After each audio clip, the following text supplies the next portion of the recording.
오늘이 사무엘상 8번째 강의 시간입니다. 오늘은 특별히 이스라엘의 패배를 통하여서 하나님의 언약궤가 이제 바벨론의 손에 들어가게 되었고, 그것이 옮겨지는 과정 가운데 있는 5장의 말씀을 가지고 함께 말씀을 나누도록 하겠습니다. 먼저 1절, 2절 우리 다시 한 번만 읽도록 하겠습니다. 1절, 2절입니다. 시작. 블레셋 사람들이 하나님의 궤를 빼앗아 가지고 에베네셀에서부터 아스돗에 이르니라.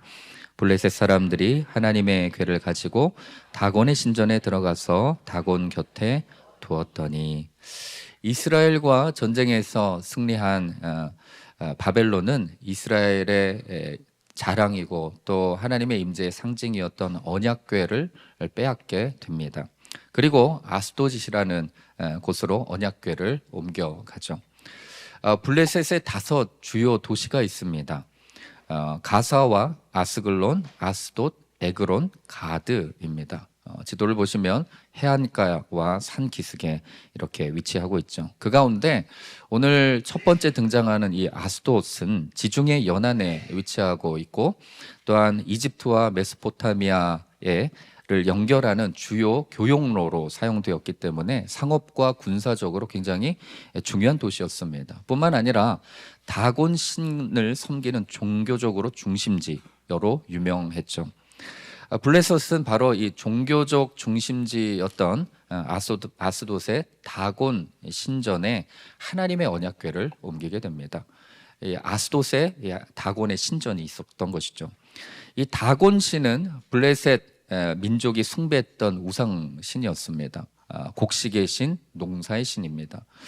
농업이 중심지였던 고대 사회에서 이 다곤은 풍작과 번영의 상징이었죠. 다곤의 모습은 반인 반어의 형상을 가지고 있습니다. 사진을 보시면 저렇게 묘사되어 있는데요. 상반신은 사람, 하반신은 물고기 형태로 이루어져 있습니다. 이것은 바다와 생명의 기원을 상징한다라고 해석하고 있죠. 여러분 잘 아시는 여기 바로 밑에 있는, 제가 구체적인 상호를 이야기할 수 없지만 별다방이 있잖아요.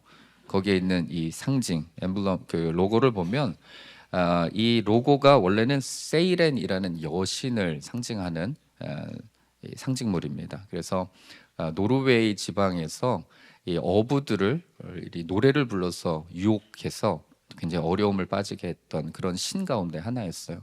근데 이 세이렌이라는 이 여신이 바로 이 다곤의 형상을 따와서 만든, 그래서 반인 반어의 모습을 하고 있죠.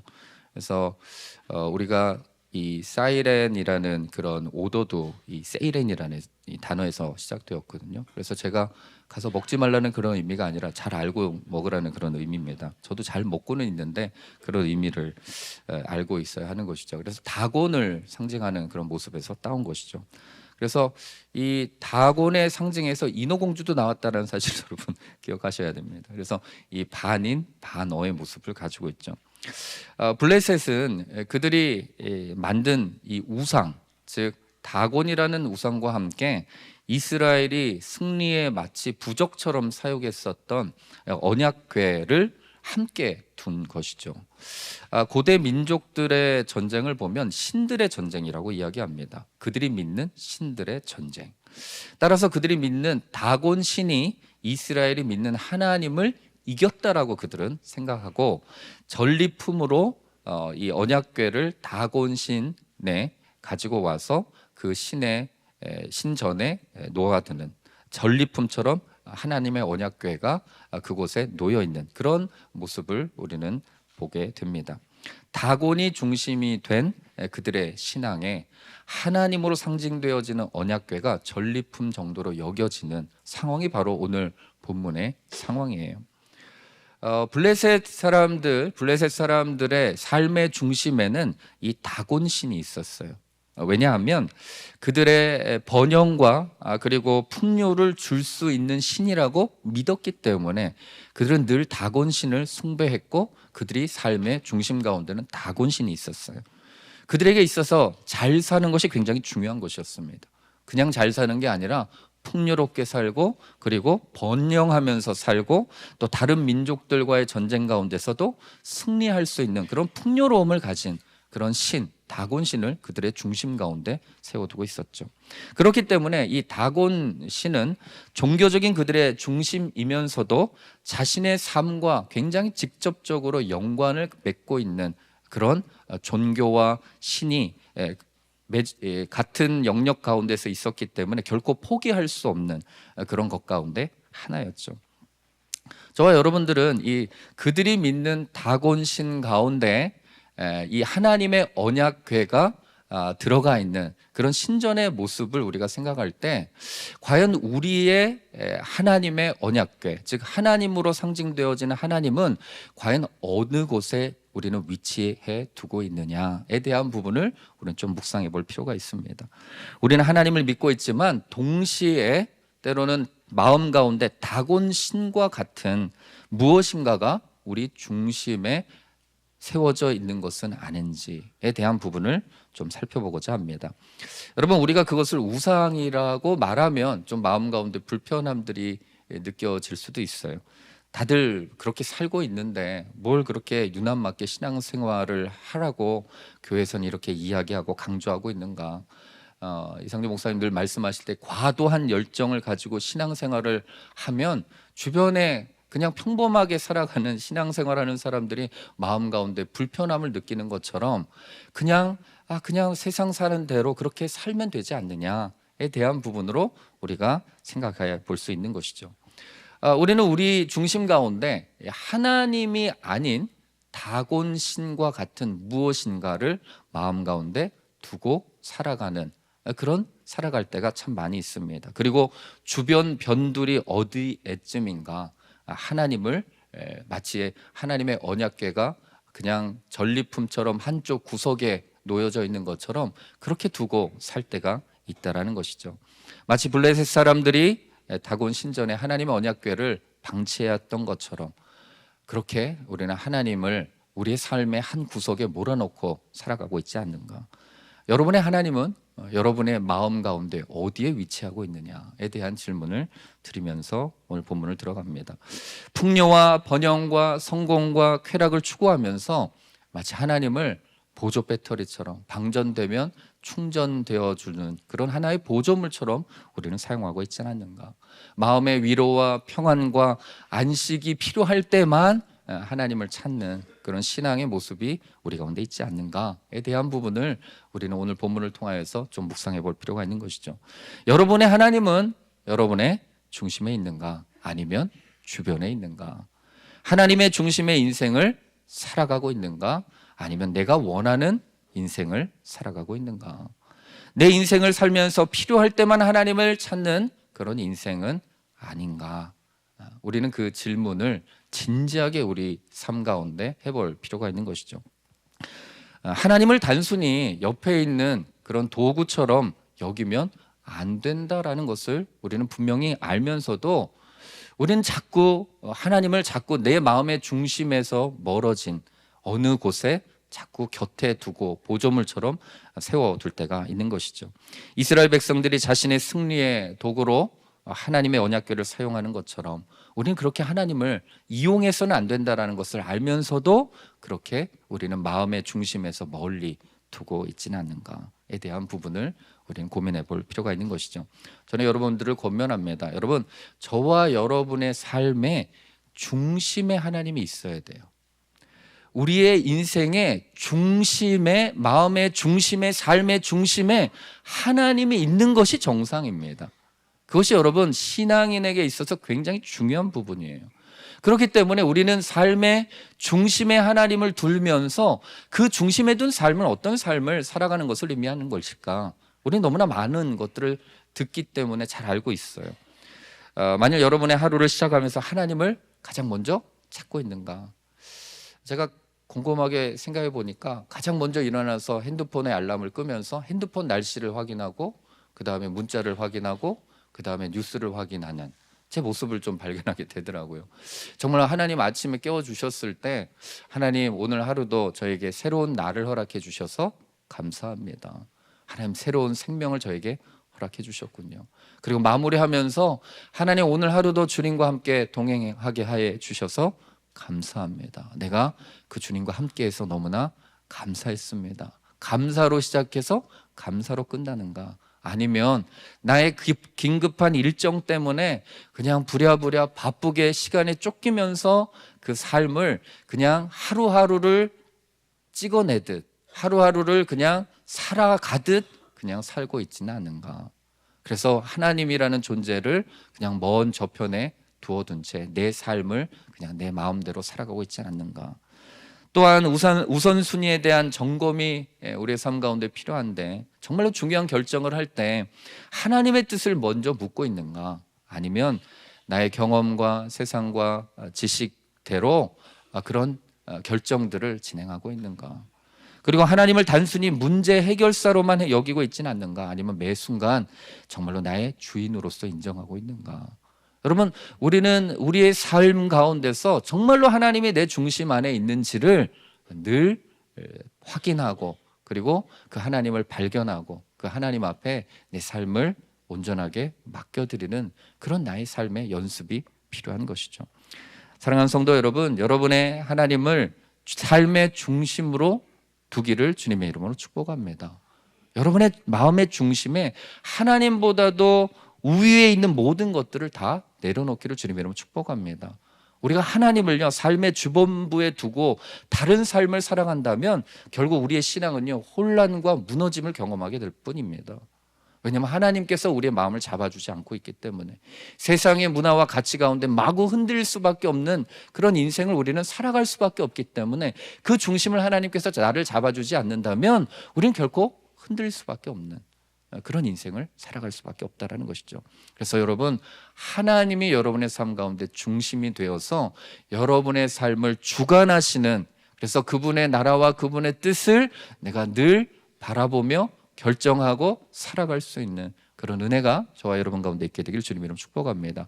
그래서 마태복음 6장 33절에 늘 우리가 알지만 늘 기억하지만 마음 가운데 부담이 되는 구절이 있어요. 함께 읽도록 하겠습니다. 시작. 그런즉 너희는 먼저 그의 나라와 그의 의를 구하라. 그래야면 이 모든 것을 너희에게 더하시리라. 여러분, 먼저 구해야 할 것들이 분명히 이렇게 존재한다라는 거예요. 나의 번영, 나의 건강, 나의 성공, 나의 시간이 아니라는 거예요. 그분의 나라가 무엇인가, 그분의 뜻이 무엇인가, 그분의 의가 무엇인가를 우리는 먼저 구하는 삶이 내 마음 가운데 하나님이 중심된 삶이라는 거예요. 그리고 나서 뒤따라 오는 것이 하나님의 나라의 원리라는 것입니다. 따라서 저는 여러분들이 매일매일 아침의 삶 가운데 말씀을 향한 묵상과 기도로 하나님과 대화하면서 그것을 그 시간을 귀하게 여김으로 확보할 수 있는 그런 은혜가 있게 되길 바랍니다. 중요한 결정을 내릴 때마다 기도하면서 말씀의 기준과 원칙을 삼아서 결정하는 습관이 있어야 돼요. 하나님의 뜻이 무엇입니까? 하나님의 말씀은 무엇을 이야기하고 있습니까? 내가 이 순간 속에서 우리의 자녀들에게 무엇을 말하기 원하십니까? 하나님, 이 관계 속에서 어떤 마음으로 이 사람을 내가 만나기를 원하십니까? 끊임없이 하나님을 향하여서 묻고 끊임없이 하나님 앞에 결정권을 내어드릴 때 여러분의 마음의 중심이 여러분의 것이 아니라 하나님이 되실 줄로 믿습니다. 이런 결정들을 통하여서 하나님이 여러분의 인생의 주관자가 될 뿐만 아니라 그 주관자 되신 하나님께서 여러분의 인생을 인도해 가실 줄로 믿습니다. 그 하나님을 신뢰하기를 주님의 이름으로 축복합니다. 3절부터 5절 말씀을 읽도록 하겠습니다. 시작. 아스돗 사람들이 일찍 일어나 본즉 다곤이 여호와의 궤 앞에서 엎드러져 그 얼굴이 땅에 닿았는지라. 그들이 다곤을 일으켜 다시 그 자리에 세웠더니 그 이튿날 아침에 그들이 일찍이 일어나 본즉 다곤이 여호와의 궤 앞에서 또 다시 엎드러져 얼굴이 땅에 닿았고 그 머리와 두 손목은 끊어져 문지방에 있고 다곤의 몸뚱이만 남았더라. 그러므로 다곤의 제사장들이 다곤의 신전에 들어가는 자는 오늘까지 아스돗에 있는 다곤의 문지방을 밟지 아니하였더라. 하나님의 주권적인 역사가 일어나기 시작합니다. 다음 날 아침에 일찍이 신전에 들어갔던 바벨론의 제사장들이 깜짝 놀랍니다. 다곤 신상이 여호와 앞에 엎드러져 있는 거예요. 그 얼굴이 땅에 닿아 있는 것이죠. 그래서 누가 밀었나 아니면 어떤 상황인가 그들은 알지 못했지만 그것이 하나님의 주권적인 능력임을 그들이 깨닫지 못했죠. 그리고 다시 세워둡니다. 그러자 다음 날 다시 들어갔더니 얼굴이 땅에 엎어져 있는데 잘려져 있고 두 손목이 끊어져 있고 몸통만 남아 있었다라고 이야기합니다. 하나님께서 굉장히 자존심이 상하셨던 것 같아요. 그죠? 물론 뭐 나무 신상이 아무 생명이 없는 존재이기 때문에 뭐 명령해서 넌 쓰러져 뭐 이런 것보다는 그냥 보기가 싫었던 거죠. 하나님의 얼굴을 앞에서 그냥 너 치워버리고 싶어 해서 한 번은 치웠다가 다시 또 세워놓으니까 더 보기 싫어해서 막 다 모두 토막토막 잘라버리신 거예요. 엄청나게 하나님께서 이 이방신과 그 자리에 함께 있는 것만으로도 마음이 굉장히 불쾌하셨던 것 같아요. 그래서 그 모든 현상들을 보고 블레셋 사람들이 깜짝 놀랐습니다. 한 번이 아니라 두 번이나 그렇게 깨어지는 일들이 흔하지 않은 일이잖아요. 여러분, 하나님은요, 하나님의 백성에게 무시당하실 뿐만 아니라 이방 민족에게 멸시당하는 것에 대해서 스스로를 증명하기 시작했어요. 내가 그런 너희들에게 이 언약궤가 빼앗겨서 지금 여기에 다곤 신이라는 이방 신 가운데 내가 있지만 내가 그런 하나님이 아니다라는 것이죠. 다곤 신상이 쓰러지고 부서진 사건은요, 하나님이 이방 신들과 비교할 수 없는 참된 하나님이심을 선포하는 상징적인 행동이었어요. 하나님은 하나님의 백성들에 의해 드러나기 원하시고 영광받기 원하셨지만 그렇지 않는 상황과 환경이 온다 할지라도 하나님은 스스로를 드러내시는 분이다라는 것을 알려주고 계시는 것이죠. 우리가 하나님보다도 더 의지하는 모든 우상들은요, 하나님께서 다 무너뜨리실 거예요. 무서우시죠? 네. 여러분, 다 무너뜨리실 때가 있어요. 왜냐하면 그것들을 통하여서 여러분의 인생을 통하여서 하나님의 영광 받기를 원하시는데 여러분들이 그 하나님을 영광 올려드리지 못하기 때문에 스스로를 영광스럽게 하나님은 드러내는 그런 주관적인 역할을 하실 수 있는 분이라는 것을 말씀해 주기 때문이죠. 이것은 여러분, 이스라엘 백성들을 향한 경고일 뿐만 아니라 또한 블레셋 사람들을 향한 경고일 뿐만 아니라 저와 여러분들을 향한 경고이기도 하다라는 거예요.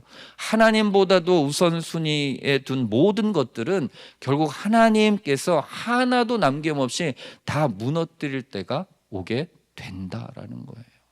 여러분, 이것은 무시무시한 경고입니다. 저는 여러분들 마음 가운데 하나님보다도 높아졌던 모든 것들이 다 낮아지기를 주님의 이름 축복합니다. 하나님보다도 더 사랑했던 것들, 하나님보다도 더 우선순위가 되었던 모든 것들을 여러분 다 내려놓게 되기를 주님의 이름 축복합니다.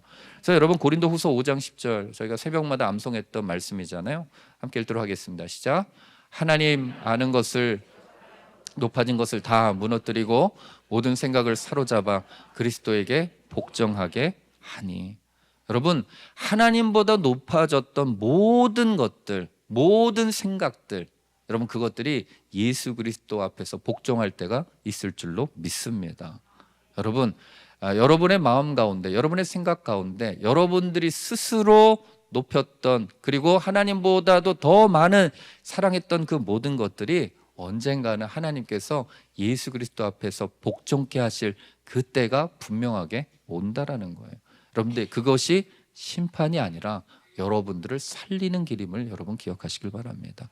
여러분, 그 길로 가면 그 길이 패망의 길임을 분명하게 알고 계시기 때문에 여러분, 그 모든 것들을 낮추심을 통해서 여러분들을 살리고자 하시는 하나님의 은혜의 역사라는 것이죠. 저는 그런 놀라운 역사가 여러분의 인생 가운데 있게 되길 축복합니다.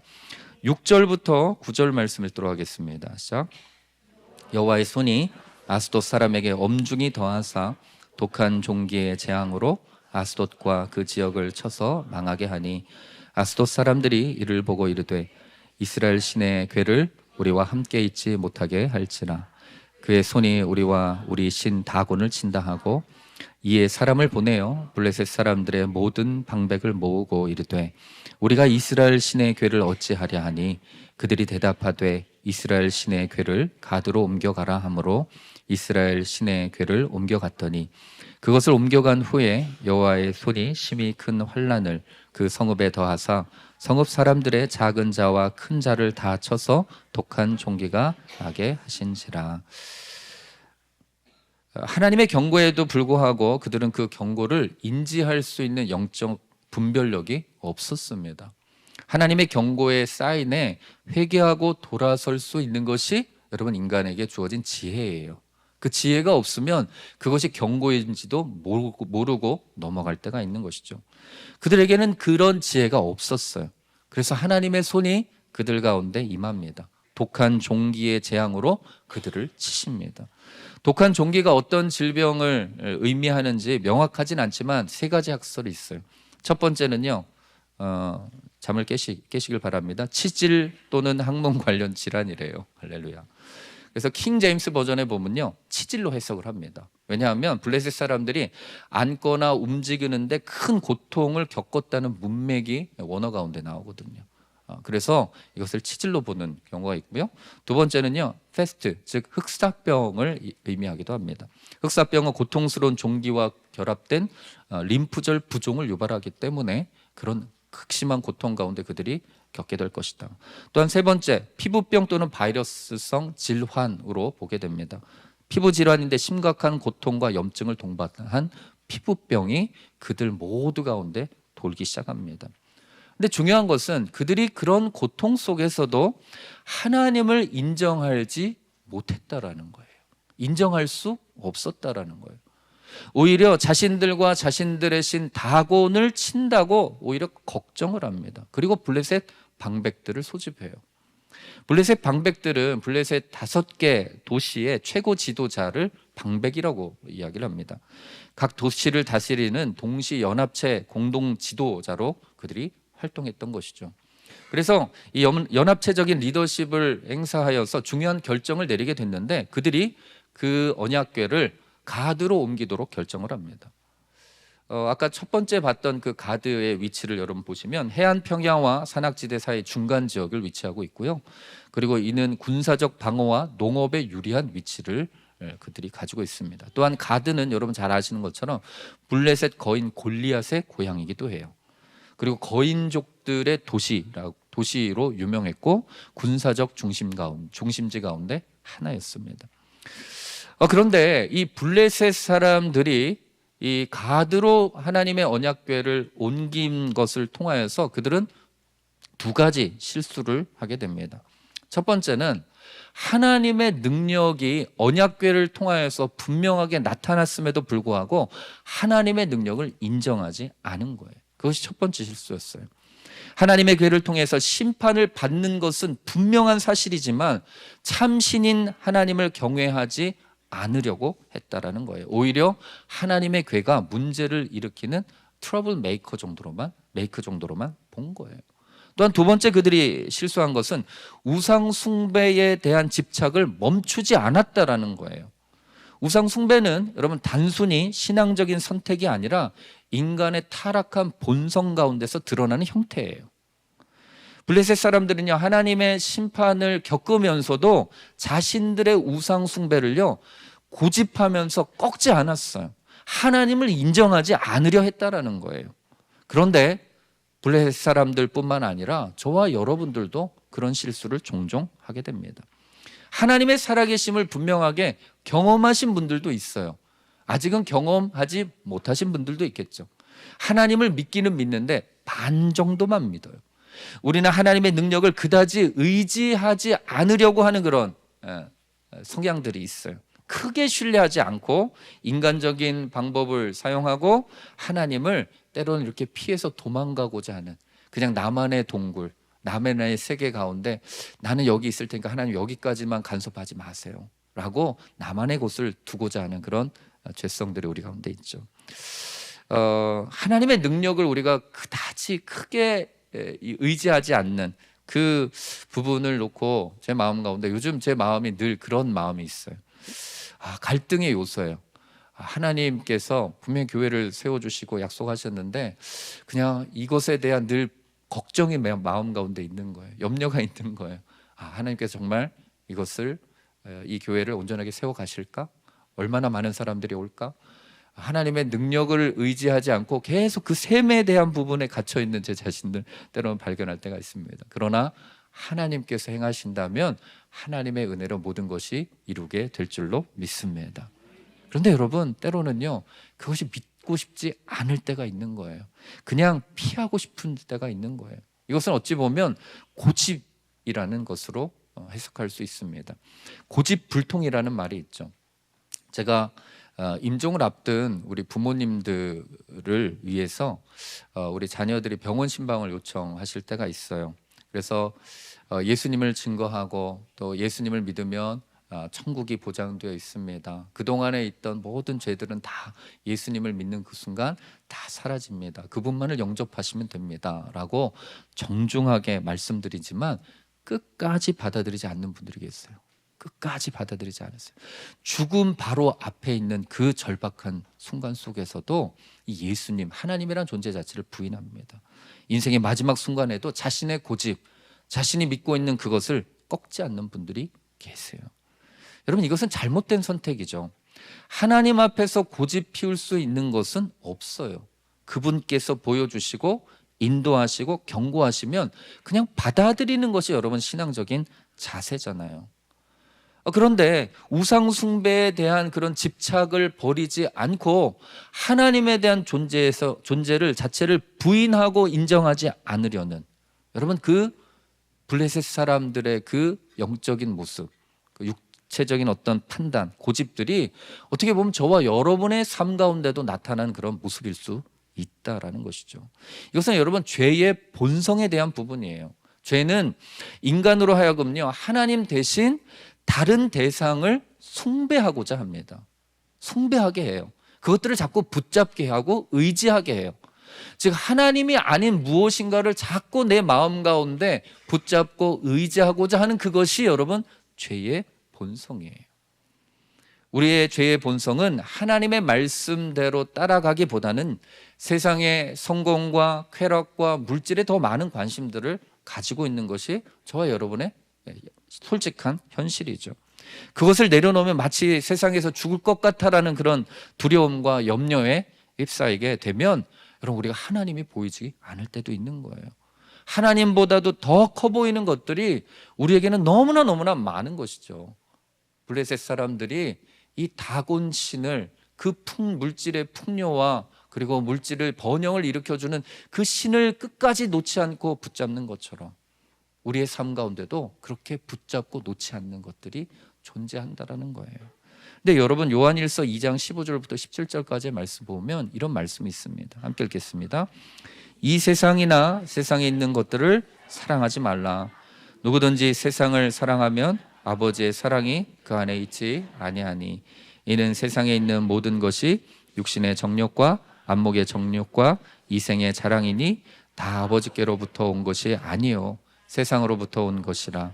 이 세상도 그 정욕도 지나가되 오직 하나님의 뜻을 행하는 자는 영원히 거하느니라. 아멘.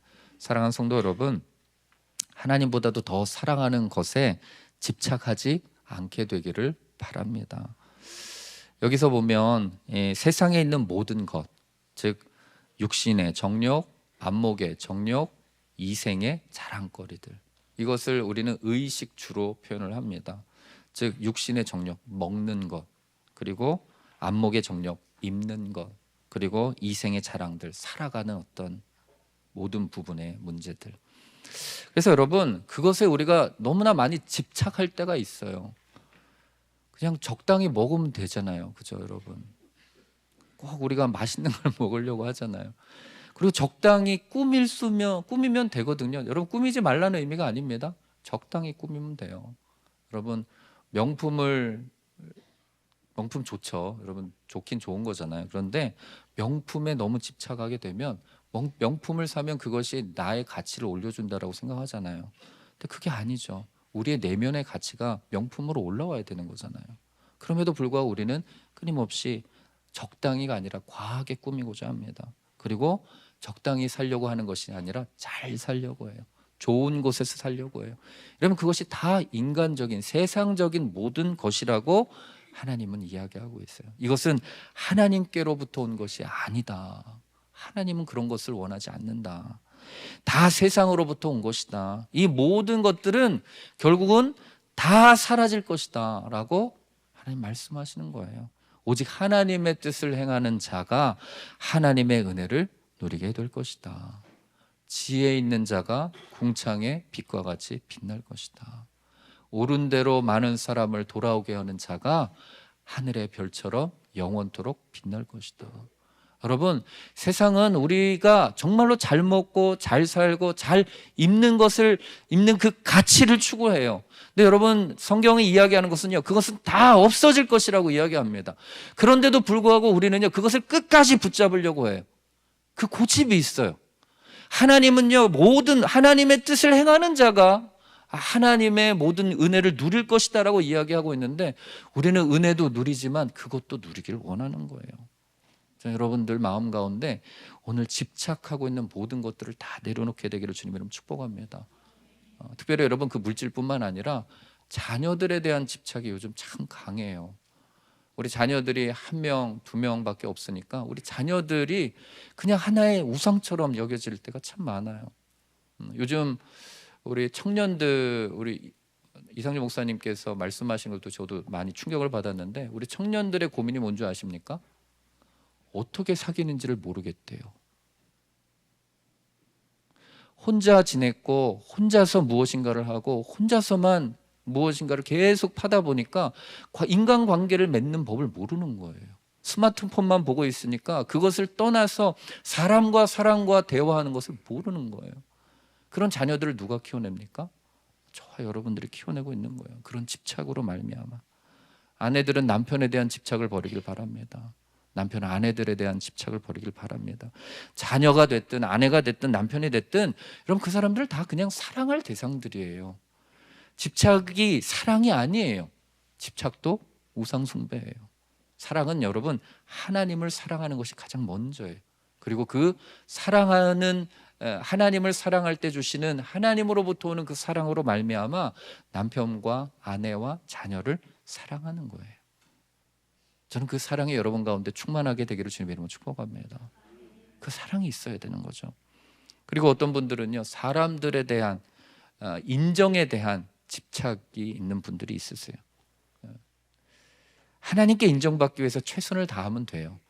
물론 때로는 사람들의 인정이 필요할 때가 있죠. 그런데 여러분 그것이 과하면 인정 욕구로 빠지게 됩니다. 욕구는요, 인간의 죄성에서 나오는 인간적인 욕심이에요. 인정 욕구가 강한 제자들이 있었어요. 그들 가운데 많이 싸우거든요. 자기를 인정해 달라고. 근데 예수님은요, 바리새인들과 서기관들처럼 인정받기 위해서 노력하지 말라고 경고합니다. 인정받는 것은 높아지고자 하는 인간적인 욕심이라고 예수님은 표현하신 거예요. 상대적으로 다른 누군가보다는 내가 인정받아서 더 높은 위치에 올라가고자 하는 인간적인 죄성이에요. 따라서 예수님은 제자들에게 이렇게 말씀하십니다. 누가복음 23장 12절입니다. 시작.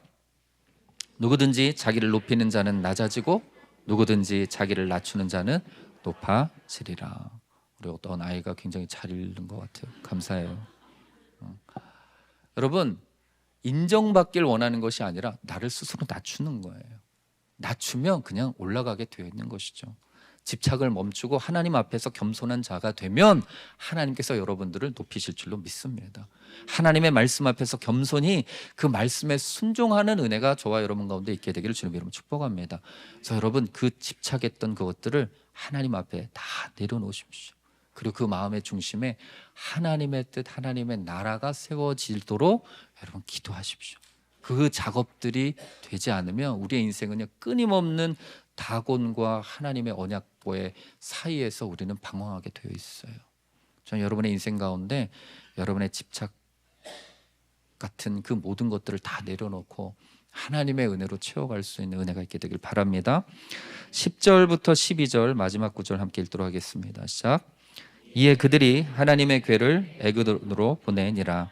하나님의 궤가 에그론에 이른즉 에그론 사람이 부르짖어 이르되 그들이 이스라엘 신의 궤를 우리에게로 가져다가 우리와 우리 백성을 죽이려 한다 하고, 이에 사람을 보내어 블레셋 모든 방백을 모으고 이르되 이스라엘 신의 궤를 보내어 그 있던 곳으로 돌아가게 하고 우리와 우리 백성이 죽임 당함을 면하게 하자 하니, 이는 온 성읍이 사망의 환난을 당함이라.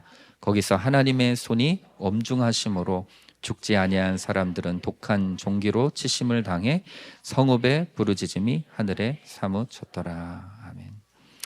하나님의 궤가 가드에서 에그론으로 옮겨갑니다.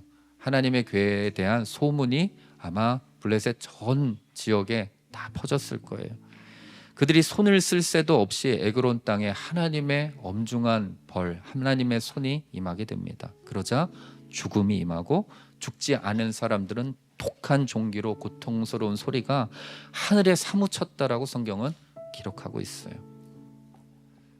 여러분, 이 말씀에서 우리가 깨닫게 되는 것은요, 블레셋 사람들은요 하나님께로 돌아오지 않았어요. 결국에는 돌아올 생각이 없었어요. 고통 속에서도 하나님을 찾지 않았던 거죠. 그들은 절대 자신들의 신인 다곤을 포기할 생각이 없었던 거예요.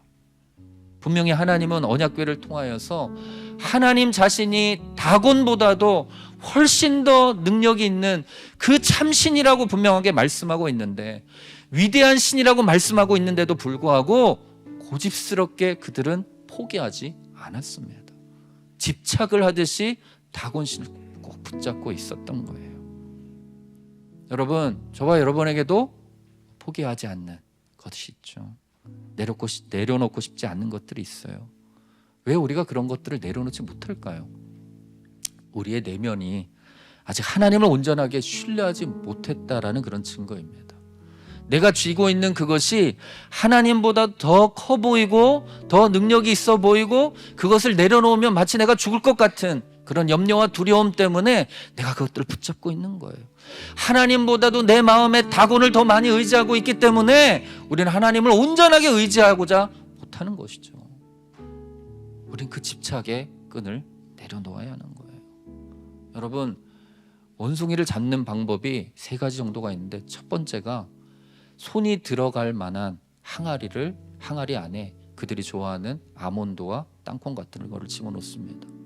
그리고 나서 원숭이들이 유혹하면 그 손을 넣어서 꺼내서 먹기도 하는데, 대부분의 원숭이들은요 더 많이 움켜쥐기 때문에 움켜쥐면 질수록 손을 뺄 수가 없는 거예요. 사람이 잡으러 오고 그 원숭이들이 잡히면 죽는다는 것을 알면서도 손에 잡은 거를 놓지 않는 거예요. 미련하게 놓지 않고 있는 것이죠. 여러분, 저와 여러분의 삶 가운데서도 미련하게 놓지 않고 집착하고자 하는 그것을 붙잡음으로 말미암아 하나님의 은혜와 영광이 없음에도 불구하고 우리는 끝까지 붙잡고자 하는 그 무엇인가가 우리의 삶 가운데 있다라는 거예요. 그런데 여러분, 한 가지 더 기억하십시오. 내가 내려놓지 못하잖아요. 그럼 하나님께서 내려놓게 하십니다. 내가 내려놓지 못하면, 그것을 붙잡고 있으면 여러분들이 죽는다라는 것을 알고 계시기 때문에 하나님이 어느 순간 그것들을 깨부순다라는 거예요. 하나님께서 하나님 되심을 알게 할 때까지 하나님은요 여러분이 붙잡고 있는 모든 것들을요 돌 위에 하나도 남김없이 딱 깨어부술 거예요. 왜냐하면 하나님은 여러분을 사랑하시기 때문입니다. 하나님 여러분을 포기할 생각이 없으세요. 하나님은 여러분들이 그것들을 붙잡고 정말 어두운 사방 가운데로 들어가 있는 그것을 포기할 수가 없는 거예요. 여러분들이 그것을 놔야지만이 하나님의 은혜와 영광을 경험할 수 있기 때문에, 하나님의 임재의 장중 가운데 들어올 수 있기 때문에, 하나님이 여러분을 살릴 수 있기 때문에 하나님은 오늘도 여러분에게 다시 한번 기회를 주고 계시는 거예요. 사랑하는 성도 여러분, 오늘 이 시간 여러분이 하나님보다도 더 의지하고 붙잡고 놓지 못했던 그 모든 것들을 주님 앞에 온전하게 내려놓을 수 있는 그런 시간이 되기를 주님의 이름으로 축복합니다.